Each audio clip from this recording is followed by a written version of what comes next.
now performing the procedure moving a client to the side of the bed in segments. The definition of this procedure is this procedure involves moving a client across the bed in section upper body, waist, buttocks, legs, feet, to reposition them closer to the one side of the other. This is often a preparatory staff for the other procedure, such as changing the linens or assisting the clients with or client to ambulate. For the objectives of this procedure is to safely move the client to the side of the bed. Second is to prevent um, injury to the clients and the healthcare provider. And lastly is to maintain clients' comfort and alignment during the procedure. So for the safety and security measure for this procedure, it first is to ensure the bed is at a safe working height, wheels are locked, and the side rails are used appropriately. So let's assume that there's a side rails here in the bed. And next is to use proper body mechanics to prevent injury to the healthcare provider. And lastly is to communicate clearly with the client and any assisting personnel. So for the pre-procedural preparation, so first is to wash hands. So second is to introduce yourself to the clients and identify the client's identity and explain what are you going to do, why is it necessary, and how the client can cooperate. And next is to gather necessary equipments, provide clients privacy, and observe proper body mechanics. So, good morning, ma'am. Kami din yung student nurse for today from Buxus. So, ako din si Ivan Espala, your student nurse. And akong co-student nurse na si Justin Sansilio. So, naamit ko rin sa imong tapad na kay mag-moving segment na ma'am para ma-prevent na to ang mga risk like pressure ulcer, ma'am. And for the preparatory for linear changes po. And for the next procedure. And then, makaka-operate ka ma'am by following our instruction, pero kung hindi ka comfortable mo, pwede dyan ka mag-raise of concern. Pwede ba naman mas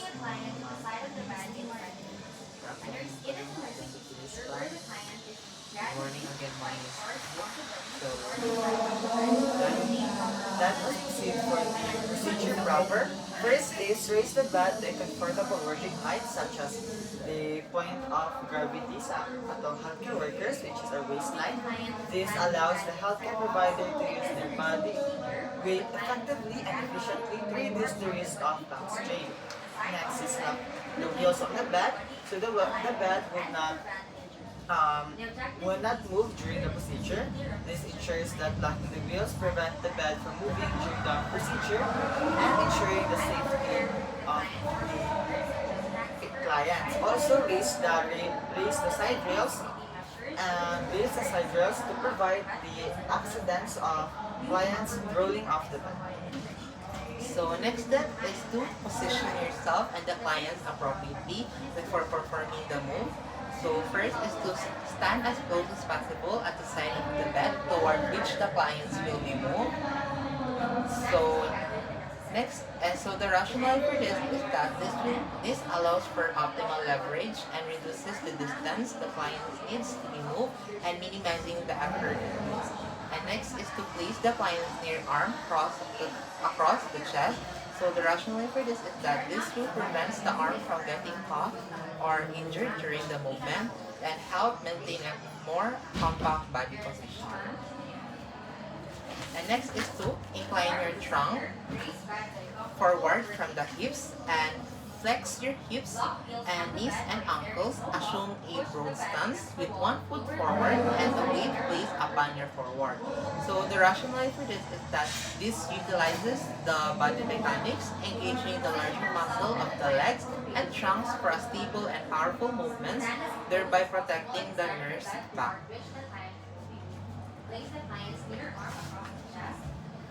And place one arm under the clients and reach across at the opposite shoulder and put the other arm under the client's back. And the rationale for this is that these are the key points of contact to lift and move the client's upper body as a unit, ensuring spinal alignment.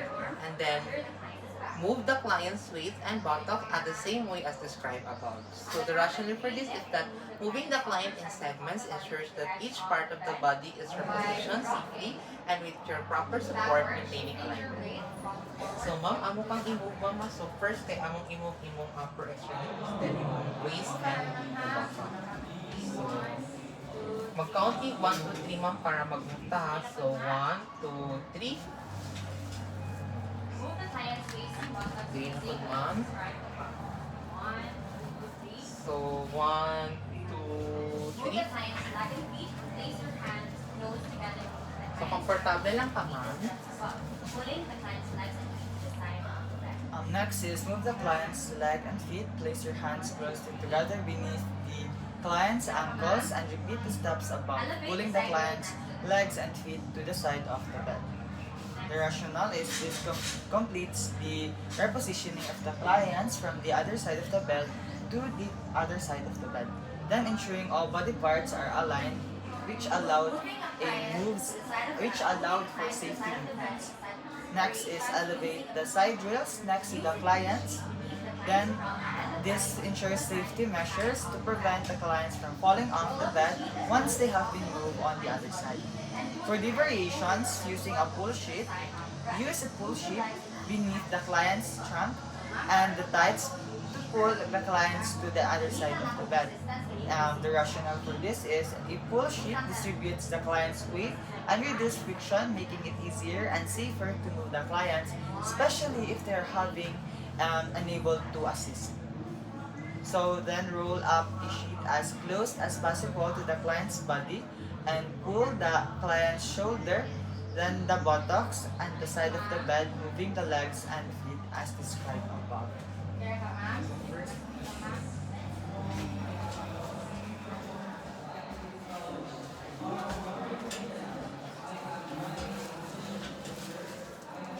So, amo kang i-move ma'am using the draw sheet and then among first i-move ka imong upper your shoulder and then afterward ka imong buttocks and your arm.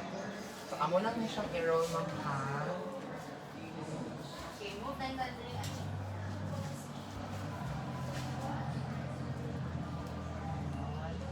So, dili sa tamang first. So, 1, 2, 3.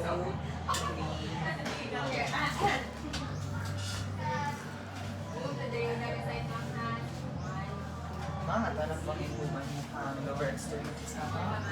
So, mag-count ni 1, 2, 3 naman ha. 1, 2, 3. comfortable na ba tama? Wala tayo yung feel na pain ako sa itong Or gusto pa ka i-move din imong waist ma'am or The rationale or the rationale of this procedure is this method uses the pull sheet to move the client's in segment shoulders, then buttocks, then legs, thus maintaining the alignment and control throughout the repositioning process. And then wash your hands to perform a proper hand hygiene, to prevent cross-contaminations, and lastly is to document the records of the client. So that's all. Thank you kayo ma'am sa imong collaboration. If na kayong mga concerns later on, pwede ra kayo mag-call sa call bell or pwede kayo i-phone sa atong attending nurses para ma-assist kayo nila as soon as possible. So wala pa kayo naging concern ma'am. Alright, thank you.